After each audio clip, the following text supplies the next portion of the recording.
May I come in, sir? Yes, please do. Good afternoon, sir. Good afternoon, Good sir. afternoon. Please take your seat. Thank you, sir.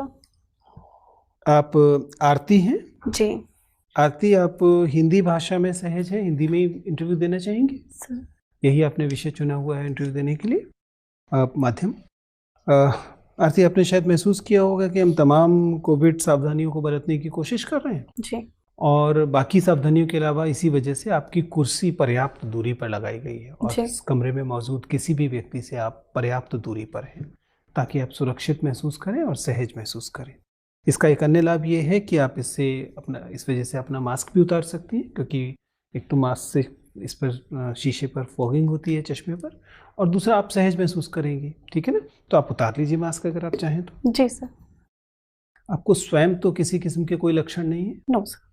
ठीक है, तो आरती, मेरे ख्याल से हम बातचीत शुरू कर सकते हैं। आप बिना नाम को दोहराए हुए, बिना अपनी जाति, धर्म, समुदाय या क्षेत्र का कोई उल्लेख किए हुए आप अपना परिचय दीजिए। सर, मैं रायबरेली जिले की रहने वाली हूँ। वर्तमान में मैं बेसिक शिक्षा परिषद के उच्च प्राथमिक विद्यालय में सहायक अध्यापिका के पद पर कार्यरत हूँ और सिविल सेवा परीक्षाओं की तैयारी कर रही हूँ। गुड। आपने अपनी पढ़ाई लिखाई कहाँ से की? आपकी शौक क्या है? सर, रायबरेली से मेरी सारी पढ़ाई हुई है।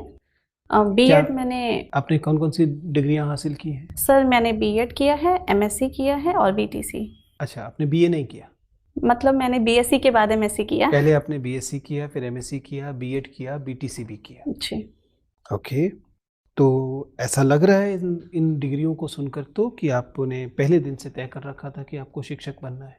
शिक्षक आप ऑलरेडी हैं, फिर आप यहाँ क्यों?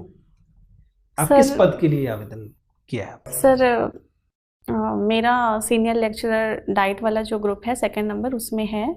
और इन सेवाओं में आने का मन मेरा आपने तभी। केवल एक ही वरीयता रखी नहीं है? सर, एक्चुअली मैं ग्रुपिंग पहले से कर रखी है प्री के रिजल्ट के टाइम से ही। हाँ। तो इसलिए मेरा उसी ग्रुप में नाम है। तो आपका जो इस समय आप हमारे यहाँ पर साक्षात्कार के लिए उपस्थित हैं, वो मूलतः जो डाइट होते हैं उनमें लेक्चरर के पद के लिए है। जी, आप जी। जो सीनियर सामान्य लेक्चरर। हाँ, जो सामान्य पद होते हैं उनके लिए आप नहीं है। जी, ठीक है जी। ना?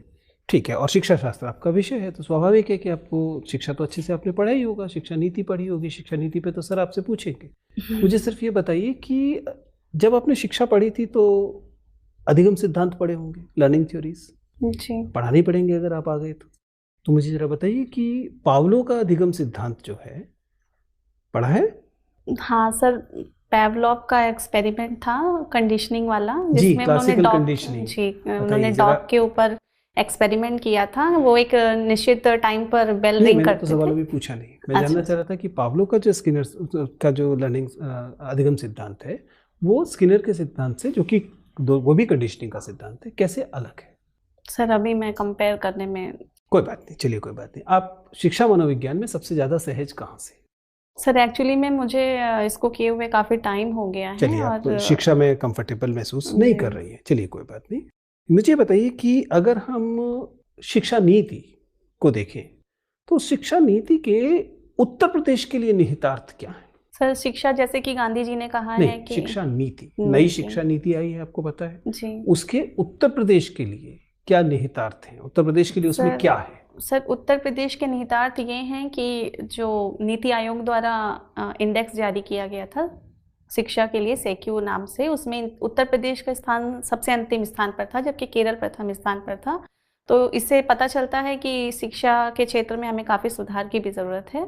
तो नई शिक्षा नीति, जो कि तीसरी शिक्षा नीति है, तो उसमें लर्निंग आउटकम पर काफ़ी फोकस किया गया है, क्योंकि मतलब हमने स्कूलों में इंफ्रास्ट्रक्चर भी डेवलप कर लिया है, टीचर्स भी हैं, सब कुछ है, लेकिन लर्निंग आउटकम उतने नहीं आ पा रहे हैं। जैसे कि एसर की रिपोर्ट भी बताती है कि अधिकांश बच्चे, जो ग्रामीण क्षेत्रों में सर्वे उन्होंने कराया, तो पता चला कि अधिकांश बच्चे अपने क्लास के जो बेसिक नॉलेज है वो भी उनके पास नहीं है। इसलिए हमें बहुत ज़रूरी है कि हम अपने अधिगम स्तर को मेंटेन करें, जिसके लिए उत्तर प्रदेश सरकार काफ़ी प्रयास भी कर रही है।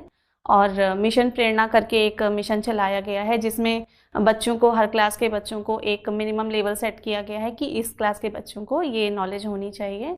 और 100 दिन का हाल ही में प्रेरणा ज्ञान उत्सव भी मनाया गया है। ये तो चलिए, खैर कोई बात नहीं। मुझे बताइए कि सिलेबस, जी, पाठ्यक्रम और जी सर, शिक्षा नीति में एक चीज़ और भी बहुत बदलाव किया गया है, प्री प्राइमरी एजुकेशन पर काफ़ी फोकस किया गया है, जो पहले हालांकि कहीं ना कहीं छूट गई थी पहले की नीति में।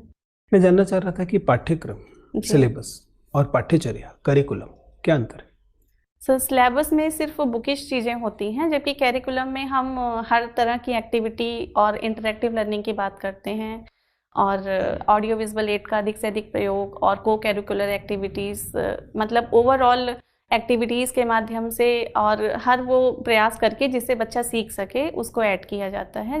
ठीक है आरती जी, आपसे बात करके हम लोगों को बहुत अच्छा लगा। आपको इंटरव्यू समाप्त होता है, आप जा सकती हैं। Thank you sir. जी आरती जी, आइए, take your seat. Thank you sir. जो हताशा होती है बेरोजगारी की, वो आप पर नहीं है। इससे फायदा ये होता है कि तनाव नहीं आता, आप हताश नहीं दिखाई देती, फ्रस्ट्रेशन नहीं दिखाई देती और डेस्परेशन नहीं दिखाई देता, जो कि पॉजिटिव है, गोल्डन प्रिंसिपल है। ठीक है ना? अगर आप बोल रही हैं, बोर्ड मेंबर बीच में बोलने लगता है तो रुक जाइए। ठीक है, बोर्ड मेंबर बोल रहा है तो सर पहले मुझे रुककर लगा था कि इंतजार कीजिए। मैं पूरी बात अपनी नहीं कह एग्जैक्टली, यही मैंने दूसरी बात ली। आप एक प्रश्न के उत्तर को दूसरे प्रश्न के उत्तर में कंटिन्यू करने की जिद उसको दिखाते हैं। वही छोड़ देता है। अगर मान लीजिए बोर्ड मेंबर ने आपको इंटरप्ट कर दिया या आपने रोक दिया और वो बात खत्म हो गई, अगला प्रश्न आ गया, आपको अचानक पहले प्रश्न का उत्तर का कुछ हिस्सा याद आया, तो उसे बात बताना वापस नहीं। लेकर आइए। या फिर कभी बहुत ही जरूरी बिंदु कोई छूट गया है, जी। तो जब ये प्रश्न खत्म हो जाएगा तब आप विशेष तौर पे कह सकते हैं, सर पिछले प्रश्न के उसमें मैं ये जोड़ना चाहती हूँ। अदरवाइज आपका सिटिंग पोस्चर वैसे ठीक है, मैं उम्मीद करूंगा कि चेयर पे थोड़ा सा और पीछे होके बैठते समय, ठीक है ना, उससे लगेगा कि आप सहज हैं। वॉल्यूम बाय एंड लार्ज ठीक है, स्पीड में जैसे मैंने बताया ज़्यादा है, हैंड मूवमेंट रेस्ट्रिक्टेड है, आई कांटेक्ट में कोई खास परेशानी नहीं है, फ्लो थोड़ा ज़्यादा ही है, उसे थोड़ा सा रोकना है और कुछ वो नहीं। तो सामान्यतः अदरवाइज आप इंटरव्यू अच्छा कर रही हैं।